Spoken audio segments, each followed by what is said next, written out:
حضرت سیدہ زینب، حضرت فاطمہ کی وہ لخت جگر جو میدان کربلا میں امام حسین برابر کی شریک رہی سیدنا امام حسین کے ساتھ۔ یحییٰ بن معین کہتے ہیں میں 15 سال تک حضرت زینب کا پڑوسی رہا ہوں۔ 15 سال گھر برابر ہوتا ہے نا، بندہ بی بی دیکھ ہی لیتا ہے۔ وہ بی بی کبھی پردہ ڈال کے جا رہی ہے دوائی لینے، کبھی نظر آ ہی جاتی ہے۔ کہتے ہیں 15 سال میں سیدہ فاطمہ کی بیٹی کا پڑوسی رہا ہوں، میں نے کبھی برقعے میں چھپی ہوئی زینب بھی نہیں دیکھی، برقعے میں چھپی ہوئی زینب بھی کبھی نہیں دیکھی۔ حضرت عبداللہ بن جعفر طیار جناب علی المرتضیٰ کے بھائی تھے، ان کے بیٹے کے ساتھ ان کا نکاح ہوا تھا، بیمار ہو گئی تو حضرت عبداللہ کہنے لگے زینب چل تجھے حکیم کے پاس لے جاؤں، طبیب کے پاس لے جاؤں۔ تو حضرت زینب کہنے لگی آپ جائیے میرا حال بتا کے دوائی لے آئیے۔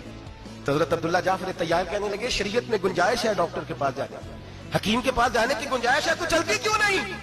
حضرت زینب کہنے لگی شریعت میں گنجائش تو ہے پر عبداللہ میری مجبوری یہ ہے کہ میں فاطمہ کی بیٹی ہوں۔ شریعت میں گنجائش تو ہے پر میری مجبوری یہ ہے کہ میں حسین کی بہن ہوں۔ شریعت میں گنجائش ہے پر میں حسن کی بہن ہوں۔